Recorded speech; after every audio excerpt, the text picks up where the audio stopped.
We have guests today. Ice is melting.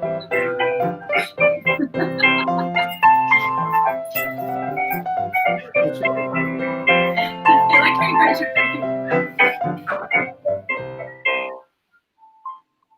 Hello, welcome. I'm gonna get my chicken drunk today. Hi, everybody. Hi. Hello. Hi there. We're excited. This is gonna be fun. Today Look, we have a very special guest. We have Leaf and Colin from Santa Fe Spirits. Yay! Yay! Hello. Hey. Take my mask off so I can talk properly. There's a local distillery. We're so happy to have them. Yes, Hey, thanks for having us. you're welcome. I can run you through all about us and then hand over to Leaf to make cocktails, unless we're interrupting. That sounds No, great. oh no, this is what we do.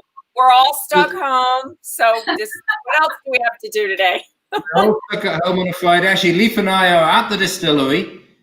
I'll give you a quick tour of the tasting room any moment. Okay. And we're going to mix up one of our favorite cocktails, but we'll keep that as a secret just to keep you on the edge of your seat, or hopefully the edge of your couch right now. So we did start drinking. It is a Friday afternoon after 5 o'clock. We're okay. Yeah, And, it's 5 o'clock somewhere. Yeah. It is. It's always 5 o'clock somewhere. Welcome to Santa Fe Spirits. We're the local distillery out here in Santa Fe. We're now the oldest in the state, believe it or not. Is that right? As you can probably tell by my grey hair, that always works for being the oldest. And we've got a great range of spirits, most of which you can see behind us. As I said, we're at the distillery, which is down at the bottom end of Airport Road here in for those of you who know Santa Fe.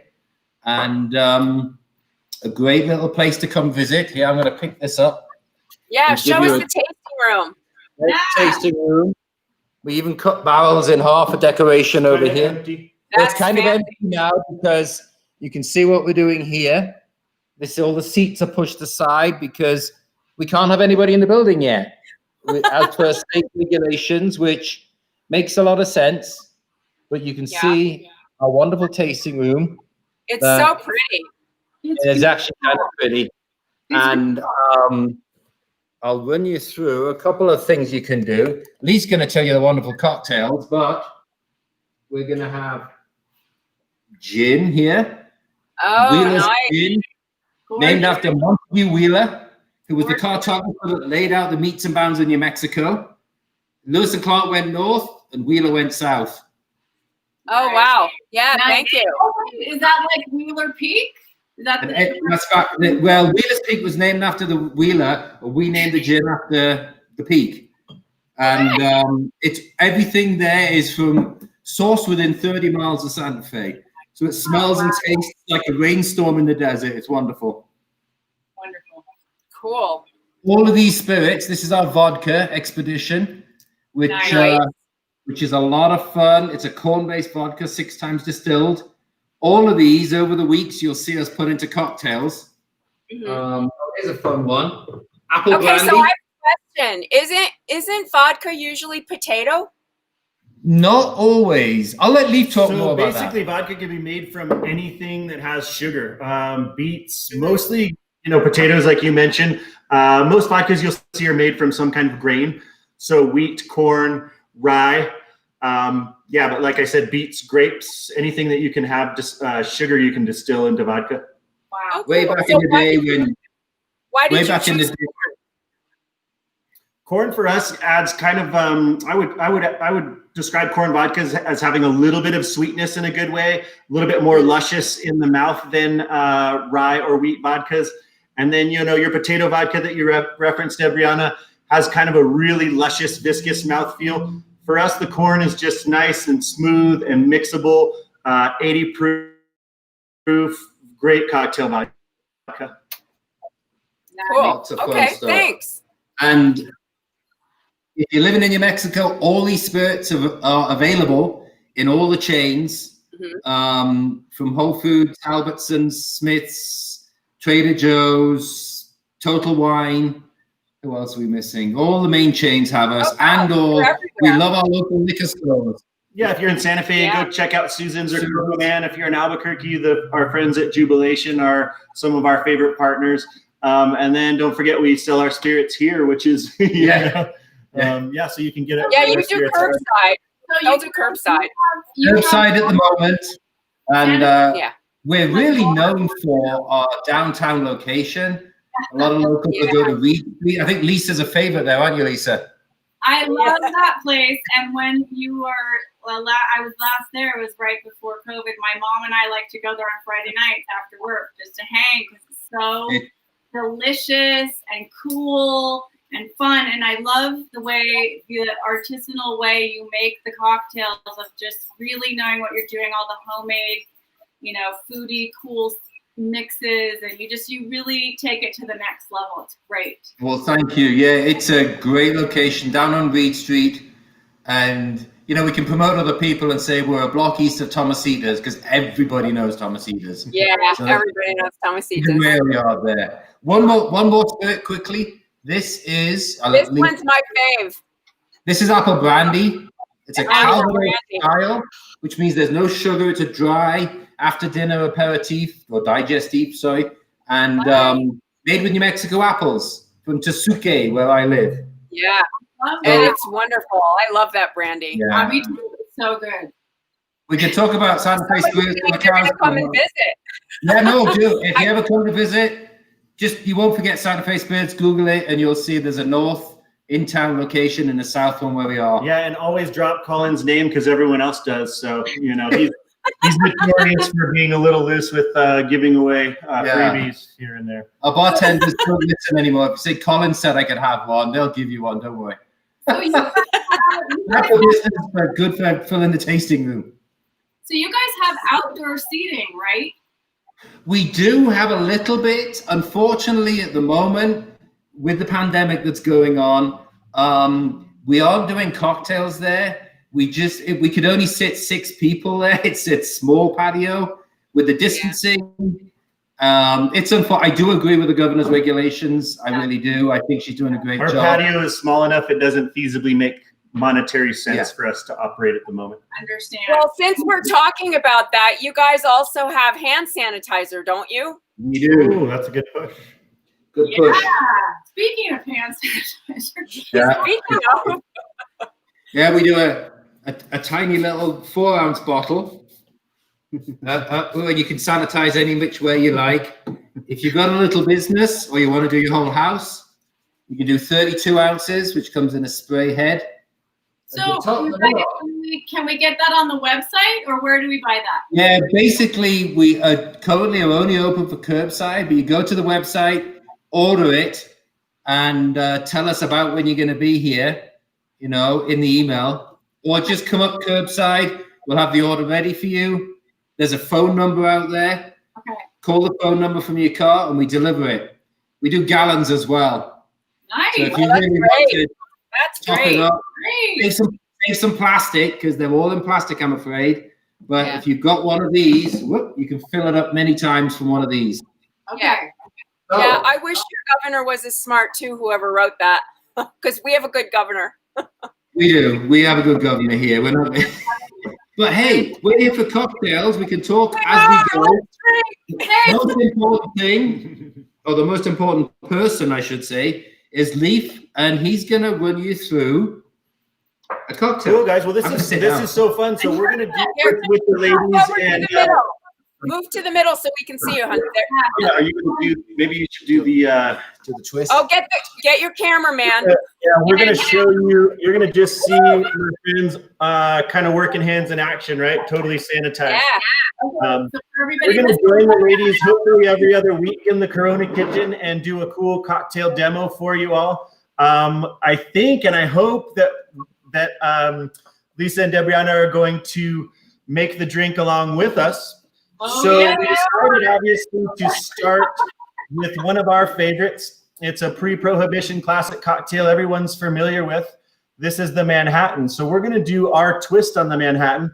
And this is a fun kind of intro to cocktails for this series because it shows us kind of the different components in a cocktail. Generally, you have what I would consider the base spirit, which is the the majority of the ingredient in the cocktail. You have what's usually called a modifier, which would be a secondary liquor, and then some other sort of mixers. We're going to do bitters today. So that's kind of fun to be able to see that, you know, it's pretty easy to build a cocktail. So this classic cocktail, like I mentioned, is the Manhattan. We're going to do our version with our Kilkeegan American single malt. So I'm going to talk about the whiskey a little bit.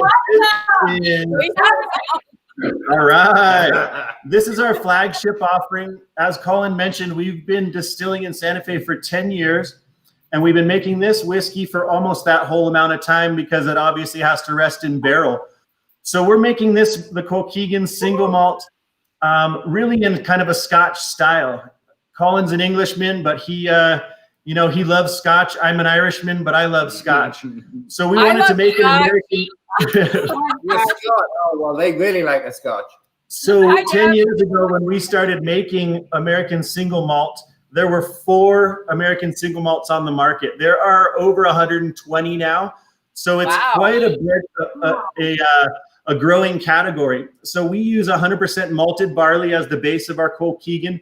Unique to this, we do for the Southwest and the flavor that we like, 30% of the barley we mesquite smoke. So it gives it a really nice sort of a campfire feel. So really feels like a Scotch because of that. So no peat, but we get our smoke from the mesquite. We rest this after double distillation for at least 3 years. We're getting used bourbon barrels from Kentucky as well as new barrels from the Kelvin Cooperage. So we use a mix of new and used American oak, roughly about a 3 or a 4. We call that a medium char. And like I said, this whiskey rests for a minimum of 3 years. We blend a bunch of different barrels, some new, some first use, some second, some third use, for a really nice and smooth, awesome drinkable whiskey on its own. Bottling it a little higher than the normal 80 proof. This goes into bottle at 92 proof. Comes out of the cask at about 118 cask strength, and we use our Sangre de Cristo mountain water to proof it down. So traditionally, I like to use higher proof booze in cocktails, especially if you're going to use multiple ingredients, because it really does translate to that final flavor profile to have a little bit higher proof booze, especially in whiskey-based cocktails. So that's enough. That's enough about Kilkeegan. So this is going to be our mesquite Manhattan, but I wanted to talk for just a sec about how easy it would be to do a couple different variations, right?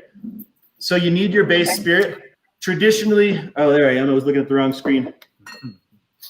Traditionally, Manhattan's, the base spirit is a rye whiskey. That's, you know, what we're using pre-Prohibition. During Prohibition, those whiskeys started to get a lot harder to get. So Canadian whiskey started taking that place. Bourbon whiskeys these days, people make Manhattans with, but traditionally it should be a rye whiskey. So this actually, our take on a Manhattan is actually what I would more refer to as a Rob Roy. So Rob Roy is a Manhattan that is Scotch based, but for all intents and purposes, people know the Manhattan more. So we're going to stick with this and we'll call it, I like it because it's got alliteration. So this is our mesquite Manhattan. Before we make the drink, I wanted to show you some of the bar tools, and I think it'll be a fun juxtaposition to see, you know, what you may have at home or what you may not. Traditionally, what you would need in a bar. What does Lisa have?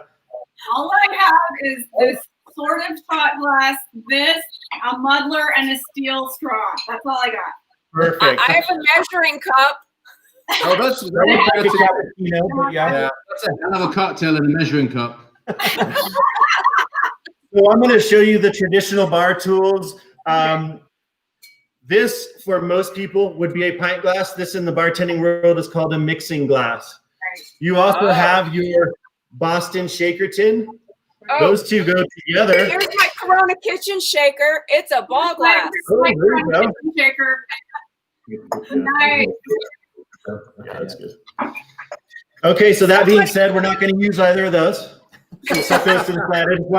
I just wanted to show you some other tools. This is the Fancy Pants mixing glass. So this is a crystal Yari mixing glass. Really, really nice. This is a traditional bar spoon. There's tons of different versions, but we're going to talk about and stir cocktails. Oh, you got one. I'm regular. I like that. You're so swanky. This we call the Hawthorne strainer. Oh, It yeah. goes either in the top of your mixing glass or fits Corona kitchen strainer. perfectly in there. Oh, that's nice. See, that's really nice.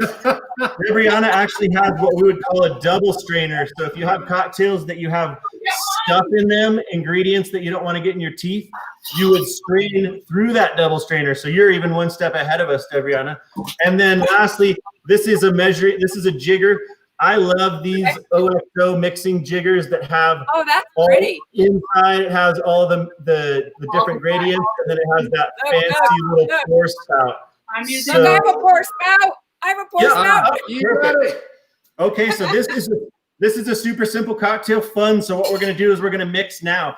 So get whatever your mixing glass is. I'm gonna use the traditional Yari mixing glass. Ball jar. Perfect. That works. Lisa, you ready? Ball jar. So we're gonna start with our base spirit. In this case, our Kilkeegan single malt, and we're gonna do 2 ounces. This is a super simple mix. So it's just 2 to 1. So Okay. 2 ounces of whiskey. Okay. Well, in case anybody needs to know, 1/4 of a cup is 2 ounces. Holy crap! This is a lot of whiskey. Yeah, so this is not a cocktail for well, you know, It's not. It's not non-alcoholic. We'll put it that way. It's terrible. How does Colin describe it? As it'll knock your skirt up. Okay. It'll blow your shirt up. Blow your this one. skirt up. So Okay, the second it'll blow ingredient your we're skirt going up, to use Deb. Okay, the second so what- ingredient, as I mentioned earlier, we would call a modifier because it's less ounce-wise. So we're going to use our favorite vermouth. Oh, look, we have our Noilly Prat. This is a really nice kind of medium-bodied French vermouth. I love the Carpano Antica if you want something a little bit heavier and more caramel. This is another one of our favorites, this Kochi.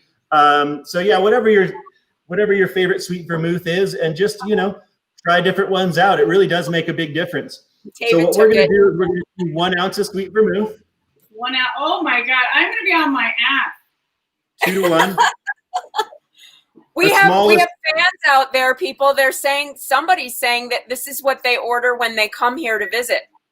Ah, good. Well, we look forward to seeing you. Perfect. We look forward to seeing you.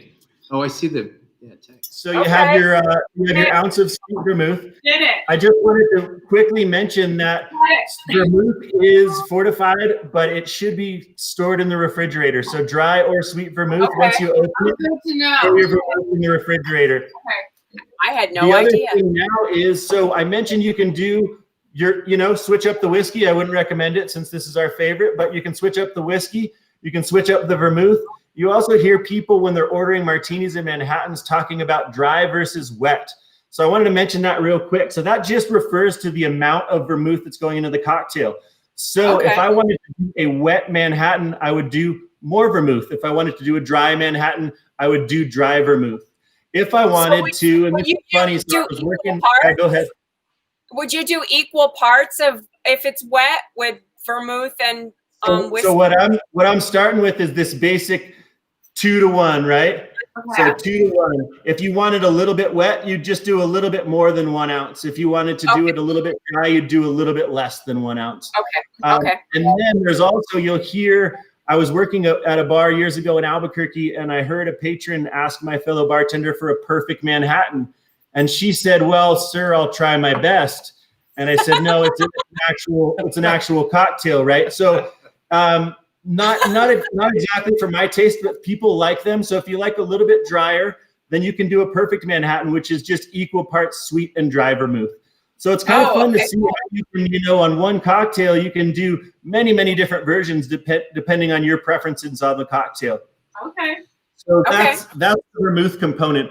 Really, really fun aside if you wanted to. We have an unaged white whiskey. This is our Silver Coyote. It's a pure malt white whiskey. Oh my God, I've never seen it. It's absolutely delicious. Really, really nice mixer. If you wanted to try, especially maybe on a hot day, to do a different variation of the Manhattan, you could do a blonde or a white Manhattan. That would be using an unaged whiskey and traditionally a Blanco or a dry vermouth, maybe with orange bitters, but I'm getting ahead of myself. So We have our vermouth. We have our Kilkeegan whiskey. Last is we're going to use just real traditional Angostura bitters. So we're going to do a couple of dashes of Angostura. This is another fun way if you wanted to switch up, this cocktail a little bit. You could do a different style of bitters. This is another one of my favorites from Fee Brothers. This is a whiskey barrel aged bitters. Okay. Leaf, I have some orange Angostura in my fridge. Yeah, perfect. I was going to say this is my one of my favorite orange. Regan orange is great. Hella orange is great. Peychaud bitters makes a really, really nice Manhattan if you like a little bit more kind of a cherry candy flavor. So that's another fun way to twist it up a little bit is change out the bitters. That's it. Do those have to be in the fridge too? Bitters does not have to be in the fridge, no. I keep mine in the fridge. Is that okay? That's okay. Yeah, And it's don't totally anybody fine. make a joke about putting it in the freezer. Don't anybody do it. Don't do that. So we've built our 2-to-1 Manhattan in our mixing glass or our bathtub or our mason jar or whatever. We're going to add ice. Okay, you're adding ice. How much ice do you add? Ice.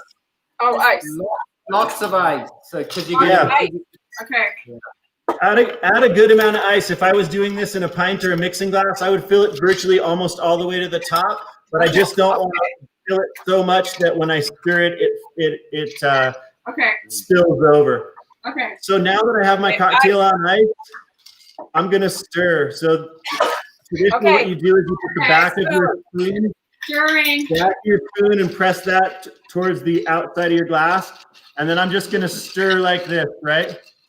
Okay. So not only is stirring this cocktail making it cold, which is obviously more pleasant to drink, especially in OE America where we love ice, but it also is actually an ingredient in the cocktail. So this dilution is part of the cocktail.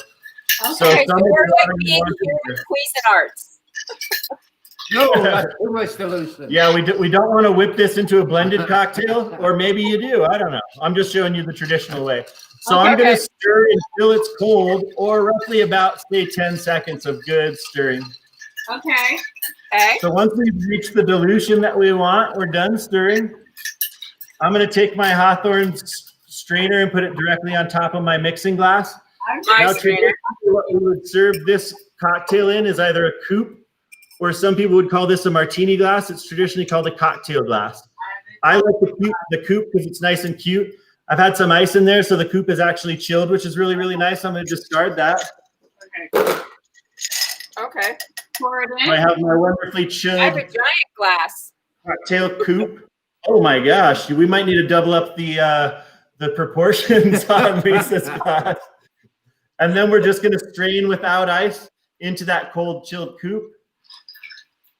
Okay, I could have used a smaller glass. I did it. Okay. So I briefly wanted to talk about, the whole dichotomy between should a cocktail be stirred and should a cocktail be shaken.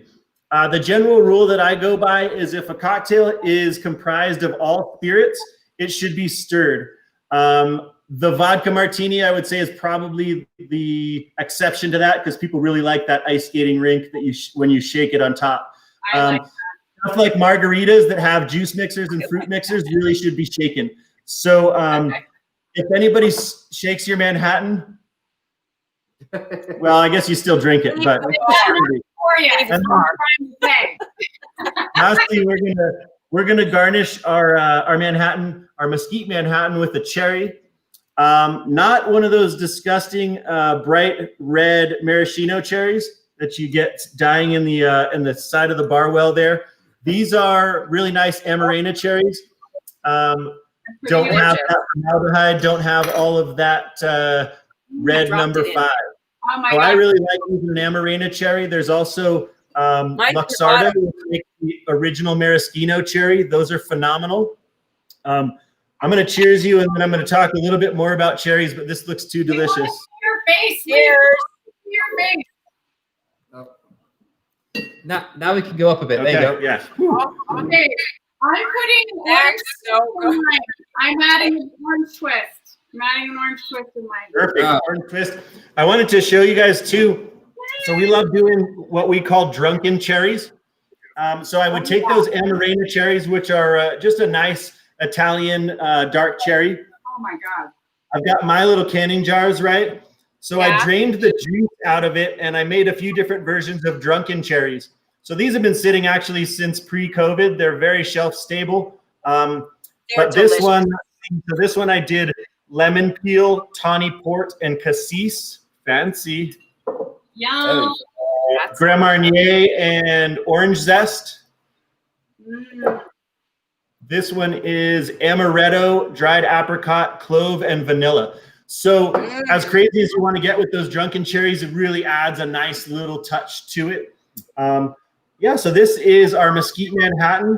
And Colin, God, that probably took, what, half an hour to make a cocktail? I mean, if you had ordered that from me at the bar, hopefully I could get it out a little bit quicker while we were making it together.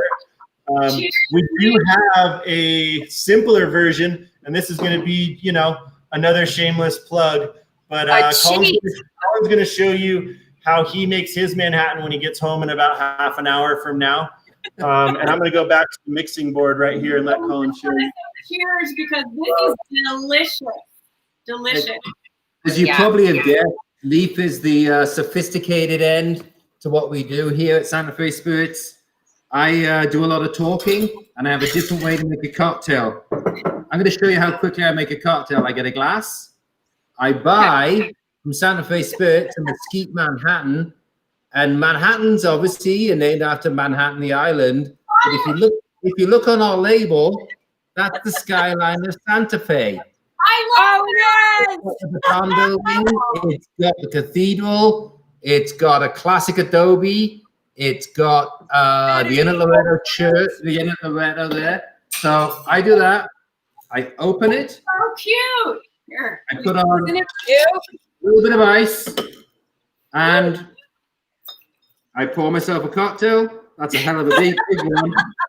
And that's me done. But I think you agree, there's two ways to do it. There's the right way and the easy way. The right way, and we can show you both here. The right way and the easy way. Cheers. Cheers. Cheers to you. Cheers. Oh my God. So great. This is perfect. So do you guys sell the cherries? We do don't. Not, no. Okay. We don't. You can buy the cherries really at all good liquor store supply places. I mean, yeah, or just specialty grocers. Specialty grocers. I know Carney's carried them here in Santa Fe. Yeah, that big one liquor place on Zaffarano has them. What's it called? Okay, so I'm just going to say, if you haven't had these kind of cherries, you must have these cherries. These are phenomenal cherries. They're life-changing. Really are. You're going to get sticker shock at $17 on average per jar, but you get, I don't know, 60 cherries in there. Yeah, no, like 100 calories a piece, so it's not that big a deal. I'll tell you a little story of my homeland. So the original cherry place in Italy that made these was actually Croatian first, and then during the war they had to move their factory to Italy to make them. So there. Anyway, that's all I know. That's good to know. Cheers. Here's to the history of cherries. So I'm just gonna start foaming at the mouth now. But anyway, that was fabulous, and you guys should know that we will be having Santa Fe Spirits on regularly, and sometimes we'll be able to do mocktails. This is not one of those nights, but you should know about the cherries. Yeah, the cherries go fine in a mocktail. As Lee said, 700 calories a cherry, but you're going to be fine. No more than 2 in a drink. So I wanted to say thank you, and I just learned so much. I just learned a lot. Thank you so much. And now there is a distillery in the building, and we will save that trip for another evening. But wait till you guys see the distillery. It is so much fun, and we're just so thankful to have you guys. It's possible by the time we next do this. Sorry, I was going to say it's possible by the time we next do this. throw in our out. downtown place because we'll be opening that sometime soon. It'll be a big celebration for us. I just wanted to throw out, support your local business. And if you have never tried out there a really top shelf artisanal company like this, it is worlds away from what you buy at the store. Like even the best things, this is just worlds away in quality. So please try it. Come on. It's worth it. Life's too short. Somebody is asking, how do you spell the name of the cherry? Amarena is A-M-A-R-N-A, Amarena, ding. And the other one to look for is called Luxardo, and that is just Luxardo Maraschino. So Luxardo. They make a line of liqueurs as well. But yeah, that's the original maraschino cherry. They're candied, and they're absolutely phenomenal. Product of Italy. More you know. Thanks, everyone, saying to your health, and thank you so much. This was, Salud. we are so happy to have you guys. Happy weekend. Yes. Have a very healthy and safe weekend, everyone. All right, we'll see you again. We'll see you again. Cheers, guys. Yeah, thanks so much. Everyone, be safe. Wear a mask. Bye. Yeah, wear a mask. Use hand sanitizer. Social media. Here's my cat.